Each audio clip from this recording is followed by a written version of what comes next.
Assalamualaikum warahmatullahi wabarakatuh. Hai, kembali lagi dengan saya Siti Herunisa dari Universitas Al-Falah As-Sunniyah Kencong. Di sini saya dari Prodi Tadris Bahasa Inggris tahun 2024. Saya akan menerangkan tentang bab 7 mazhab atau aliran tasawuf dalam mata kuliah akhlak tasawuf. Nah, dalam bab 7 ini membahas tentang aliran-aliran dalam tasawuf yang dimulai dengan penjelasan tentang epistemologi tasawuf. Epistemologi itu sendiri dalam arti adalah cabang filsafat yang mempelajari tentang pengetahuan. Lebih tepatnya, epistemologi itu menyelidiki tentang sifat, sumber, dan batas-batas pengetahuan. Juga tentang teori pengetahuan dan bagaimana cara kita memperolehnya. Dalam bab kali ini, penulis di sini menjelaskan tentang 3 jenis epistemologi dalam pemikiran Islam Arab. Yang pertama itu ada epistemologi bayani. Epistemologi bayani di sini itu merupakan metode yang menekankan tentang otoritas teks atau Al-Quran dan hadis sebagai sumber kebenaran, baik secara langsung maupun tidak langsung melalui tafsir dan penalaran. Jadi dalam metode kali ini tuh lebih menekankan tentang tafsir, benar-benar murni dari tafsir itu sendiri, tidak menggunakan akal, karena di sini akal hanya berperan sejauh bersandar pada sebuah teks. Nah, untuk metode yang kedua yaitu epistemologi burhani. Epistemologi yang mendasarkan tentang kebenaran pada kekuatan akal dan rasio melalui dalil-dalil logika. Dalam metode kali ini akal lebih berpengaruh penuh terhadap mazhab dari tasawuf, karena dalil agama pun ya diterima, tapi harus sesuai dengan prinsip-prinsip logika. Yang ketiga itu ada epistemologi irfani. Adalah epistemologi yang berdasarkan intuisi dan kaisf atau penyingkapan rahasia Tuhan. Cara memperolehnya yaitu dengan diperoleh secara langsung dari Tuhan setelah kita melalui persiapan spiritual atau mukamat dan ahwal. Nah, dalam bab 7 kali ini dapat penulis nyatakan bahwa epistemologi utama dalam tasawuf adalah irfani yang pertama atau intuisionisme. Namun tasawuf falsafi juga menggunakan epistemologi burhani atau rasionalisme dengan abstraksi filosofis.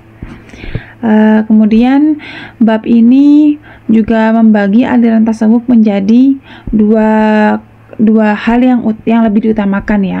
Yang pertama itu ada tasawuf sunni. Tasawuf sunni dalam bab 7 ini merupakan sebuah aliran yang berlandaskan doktrin dari ahlu al-sunnah wal jamaah dan bersumber dari Al-Quran dan sunnah, yang memiliki tujuan utama yaitu untuk menyucikan atau penyucian jiwa dan pembinaan moral.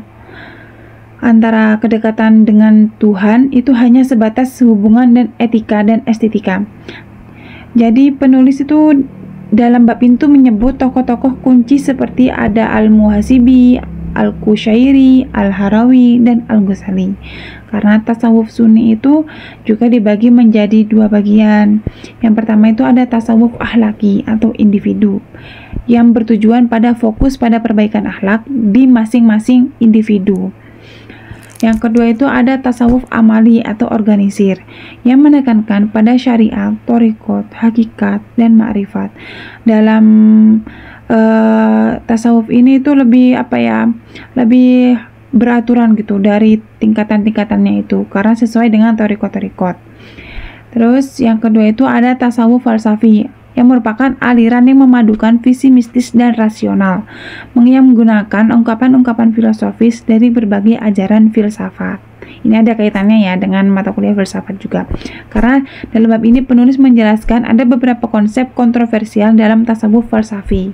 Yang pertama itu ada itihad atau penyatuan, yang merupakan konsep penyatuan manusia dengan Tuhan yang dipelopori oleh Abu Yazid Al-Bustami.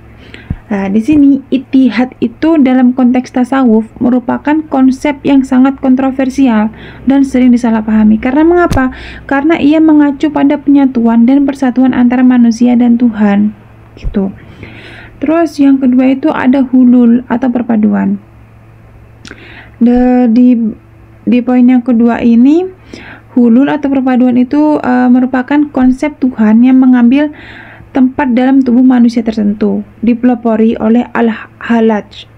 Maksudnya itu Tuhan bersemayam dalam manusia atau al-halaj. Berarti sifat-sifat ketuhanan atau lahut dalam diri manusia tertentu yang telah mencapai tingkat spiritualitas tinggi. Hal ini itu bukan berarti Tuhan itu secara harfiah berada di dalam tubuh manusia, itu bukan. Tapi kita manusia itu memiliki sifat-sifat ilahi seperti memiliki sifat kasih sayang, sifat kebijaksanaan maupun keindahan. Di sini tuh sifat-sifat itu tampak menyatu atau tertanam secara sempurna dalam diri individu tersebut. Ya, gitu. Terus poin yang kedua itu ada wahdat al-wujud atau kesatuan wujud. Di konsep ini itu menyatakan bahwa hanya Tuhan yang benar-benar ada. Alam semesta hanyalah manifestasinya. Jadi Allah itu memang benar-benar ada sekalipun tidak berwujud. Dan alam itu hanya sebuah ciptaannya itu. Selanjutnya ada wahdat asyuhud atau kesatuan penyaksian. Dalam konsep ini itu hampir mirip dengan wahdat al-wujud. Ya, tapi konsep ini itu lebih dikembangkan oleh Umar ibnu al-Farid. Yang selanjutnya itu ada fana dan bakoh atau kehilangan dan kekekalan. Konsep hilangnya kesadaran diri dan perolehan kesadaran akan Tuhan. Fana dalam artian fana itu berarti kehilangan atau kehancuran yang merujuk pada hilangnya kesadaran diri, ego, dan identitas pribadi seseorang. Di sini tuh fana bukan berarti kematian fisik ya, tetapi kematian simbolik dari ego yang membatasi hubungan dengan Tuhan atau lebih ke karakter atau perwatakan.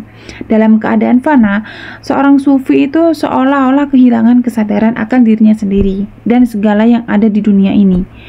Jadi hanya tersisa kesadaran akan kehadiran Tuhan Yang Maha Esa. Jadi lebih fokus hanya kepada Allah Subhanahu wa Ta'ala. Seorang sufi itu lebih mengesampingkan tentang urusan keduniawian. Nah, untuk yang bako itu berarti kekekalan atau keberadaan. Bako itu merupakan tahapan setelah fana. Karena setelah ego dan kesadaran diri lenyap dalam fana, seorang sufi itu kemudian mengalami bako, yaitu kesadaran akan keberadaan dirinya yang telah menyatu dengan Tuhan. Jadi setelah segala hal keduniawian itu dikesampingkan, kita hanya lebih fokus kepada Tuhan. Pada tahap ini, sufi itu tidak lagi terpisah dari Tuhan, melainkan hidup dalam kesatuan dan ketaatan yang sempurna, yang dilindungi oleh Allah Subhanahu wa Ta'ala. Jadi kita hanya fokus kepada Allah saja. Nah, dalam bab 7 kali ini penulis juga membahas tasawuf yang bernama Syi'i yang menonjolkan permuliaan terhadap Ali bin Abi Thalib dan Ahlu al-Bait. Karena kadang sampai pada penyimpangan teologis juga. Dalam bab 7 ini penulis menyinggung tentang konsep qutb dan abdol dalam tasawuf Syi'i. Dalam bab 7 ini dapat kita tarik kesimpulan bahwa aliran tasawuf itu beragam, namun semua bersumber pada Al-Quran dan Sunnah. Karena di bab 7 ini menekankan bahwa pentingnya menjaga keseimbangan antara aspek mistik dan syariat dalam tasawuf.